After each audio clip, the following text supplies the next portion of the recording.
welcome back to part 2 of the bending. I'm glad I split this into 2 sessions because it's given me time to regroup. That first bending session was a little bit fraught at times. I had a few problems. You'll notice there's a little bit of scorching on here. The iron ended up at 200 degrees towards the end. I don't know when that happened. I think I must have brushed the knob. It's yeah. So hopefully we won't be repeating that. Although the scorching isn't too bad, I think a lot of it will stand out quite easily. Yeah, but need to be a bit more careful. But the main problem, I got a little bit of splitting. Now, a lot of the splitting will just get cut away, but it worried me a little bit. Now, some of this I think was my fault. I wasn't supporting the edge equally. I was sort of probably pressing too much on the ends, and it was flexing and split that way. But I think also that the wood just wasn't really very well behaved. This is, I think, the dodgy piece that was initially cupped, and sanded the cupping out of it. Another problem though was I didn't realise how physical this was going to be. I had to put a lot of effort, physical effort, into getting these 2 bends. It's the fact that they're so close together.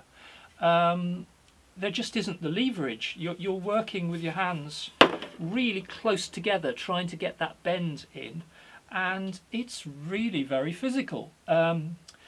So I have come up with a couple of tools to help me with this. I've had a bit of a think.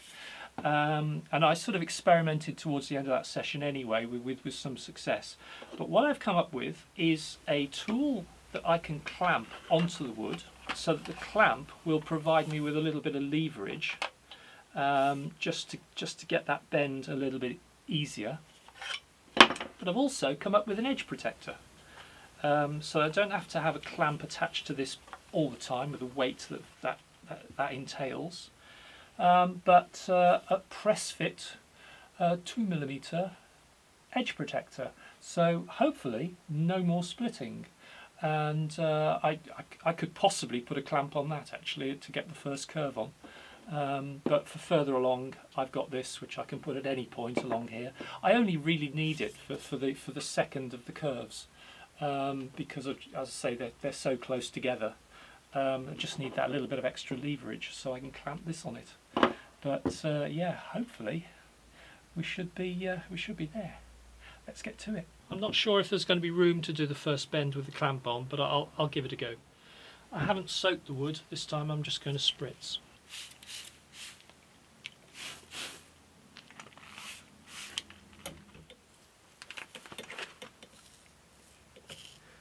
The clamp certainly makes it easier to hold the wood. I've got it caught on the camera tripod.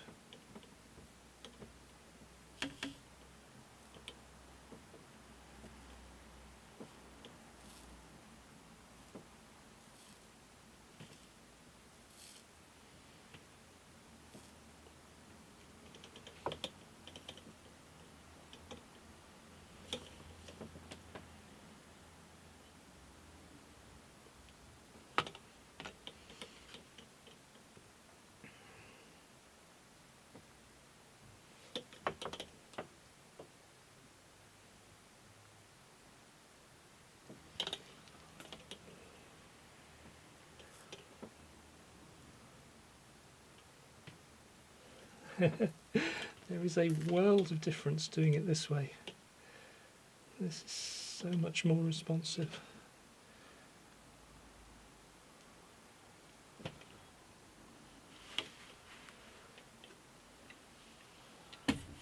Oops. Yeah, I'm having trouble. I'm having trouble manoeuvring around the camera tripod.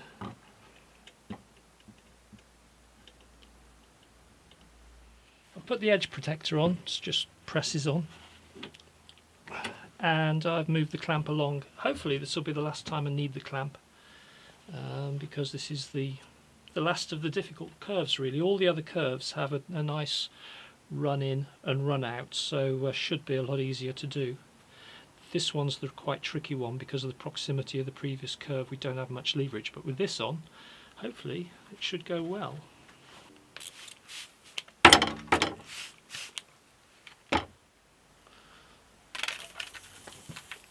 I've marked where the centre of the curve is.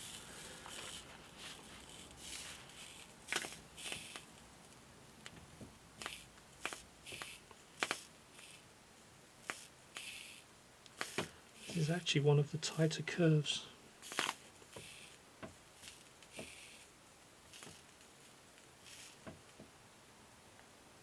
There we go, I'm feeling it starting to yield.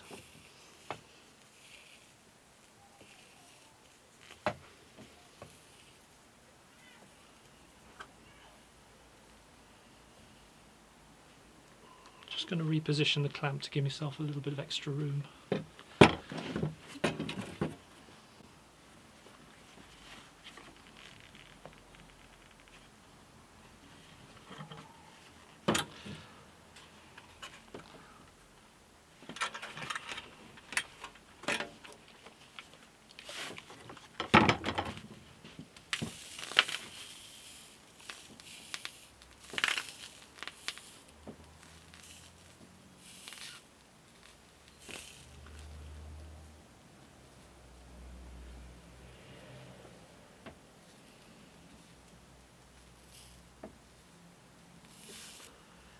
Trying to keep everything square.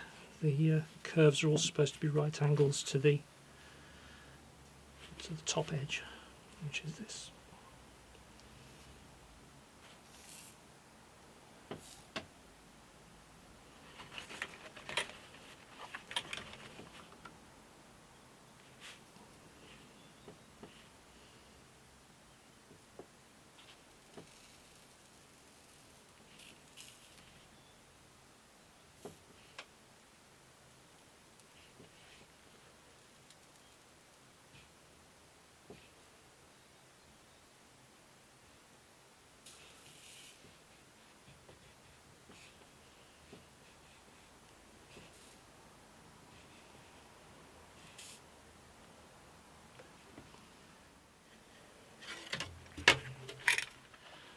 Just going to go a little bit tighter.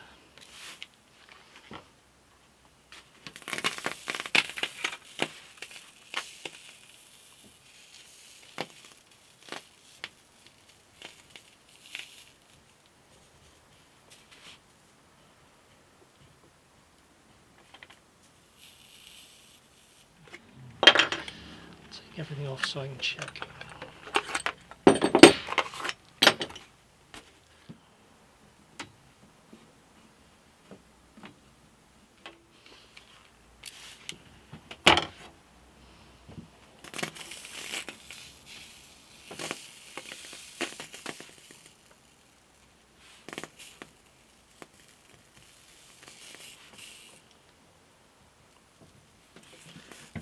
Bend a little bit more past the apex. The curve's good into the peak of the curve, the middle, but it just needs to be a little bit tighter on the exit. Now to get this gradual curve in. Technically speaking, of course, it's the same curve as we've just started, but it's far more gradual. So I've got to blend it into this one. It's almost flat here, but not quite. So I've marked the rough centre of the curve, but really the whole thing is just one gradual curve from start to finish.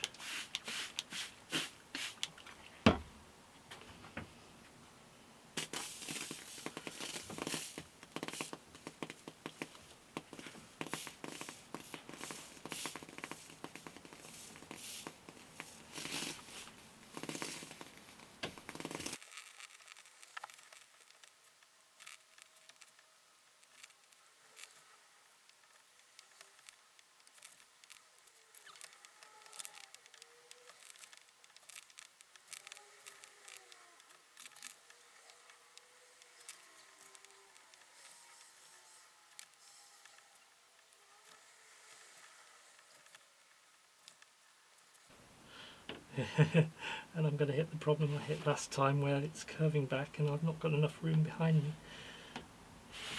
Okay, that's a start.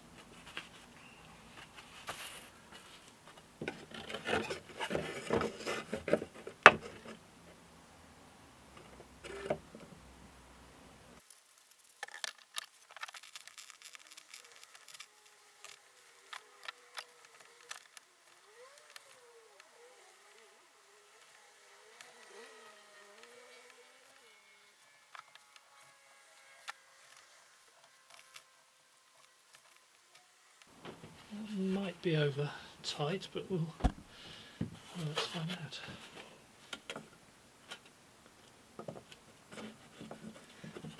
Actually, that's just about perfect.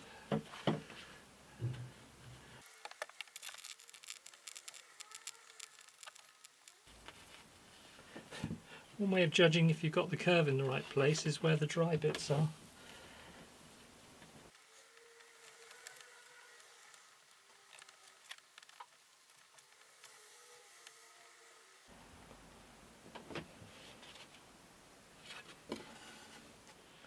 I've got the entry into the curve quite good, and just got to tighten it up a little bit on the exit.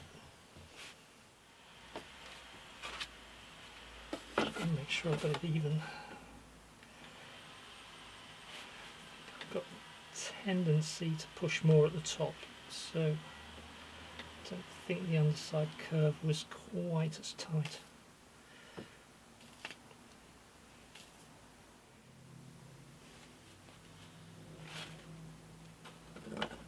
Yeah.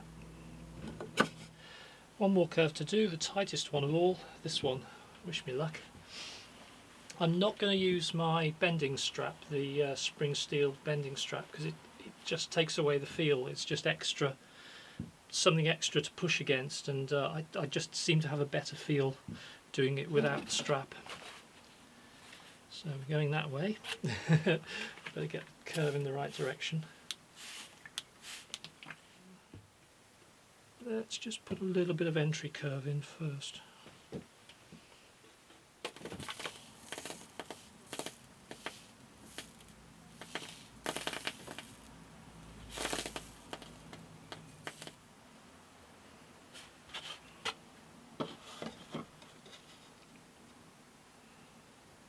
Yeah, I'm happy with that, so let's go for the big bend.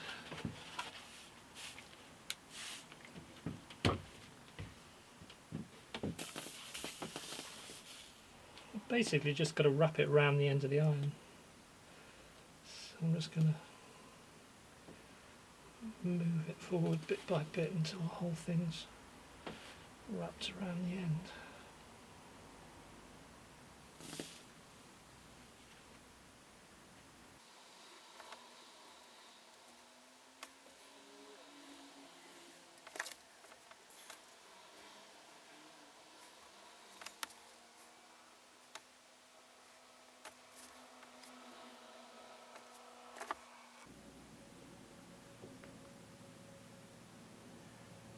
That's going really well.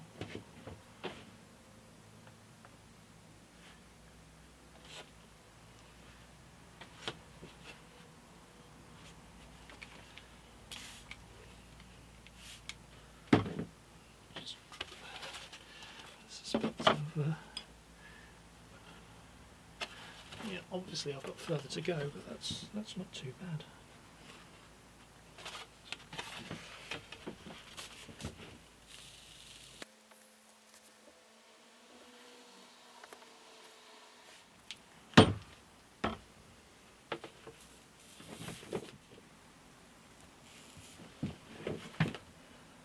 Tack it from the other direction in an effort to make sure I've got a nice symmetrical curve.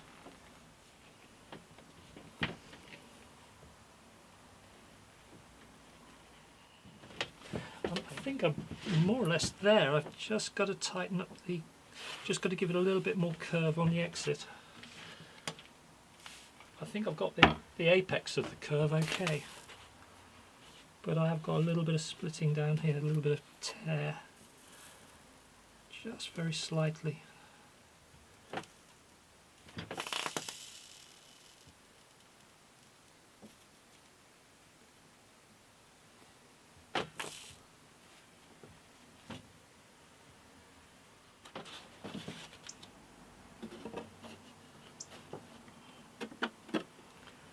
We're there.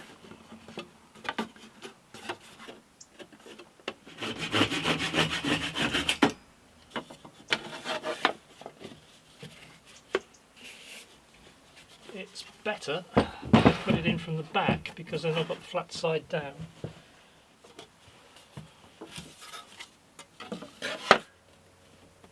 I'm just going to tighten up the curve here a bit.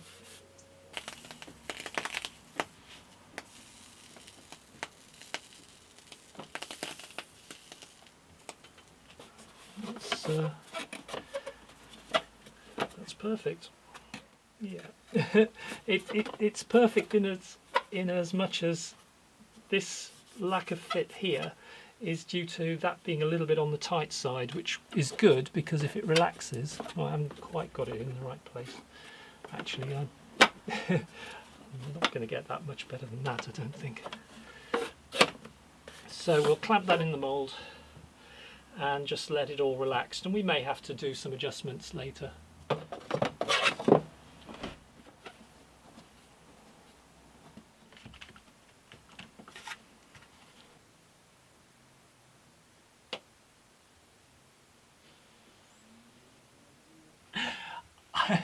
I am very relieved and rather pleased. That was so much easier than the other side. Having my little tool, not sure I needed the edge protector on this one, but then having said that, if I hadn't used the edge protector, who knows whether I got some splits in the end. I think the other side was a little bit dodgy. I think the wood was a bit dodgy, but then if I'd used this from the start on the other one, I probably wouldn't have got the splits. Having said that, I did get a little bit of tear out on the, oh, it's on down here, you can't see it, on the upper horn. A few little fibres were flipping out at the top, but in fact the binding will cut that away, so I'm not concerned about that at all. For all my worry about the upper horn, the most difficult bit are these two curves right next to each other down the bottom, and my clamp tool did the trick with that. It's so much easier to bend if you've got that extra leverage. Maybe if I had bigger muscles I'd be able to do it by hand, but I really struggled with the other side, and I sort of made a makeshift. I just clamped a couple of scraps of wood and managed to get around it that way, but this, definite bonus. Yeah, so we're there and ready to move on to the next step, which will probably be, I may have to do some adjustment. The curves on this are a little tight in places, so if they relax out, that's good. On the other side, some of the curves were a bit relaxed. The whole thing's sort of gone doing, and so I may have to tighten some of those curves. Whether or not you want to see me do that, maybe not, but it's something I will have to do at some stage, and then glue the blocks on and all that. Yeah, so please, if you can, join me on Patreon. It will help me make these videos. I am in the process of adding a few downloads up there, bits of music and stuff. One of the things I was thinking of doing is adding the Blender file for this guitar, the CGI reproduction of it, so that you can explore the guitar yourself. It's a 3D graphics program, Blender, and it's free. So you can download Blender for Windows, for Mac, load in my file and you'll be able to explore it. And you'll be able to see some of the shortcuts I took, like not putting fret slots in the fretboard. Actually, fret slots, that's actually easy to do, carving out the individual slots. It's actually quite quick. And I guess I could put a tutorial up on Patreon if you want to see that, if you want to have a go using Blender.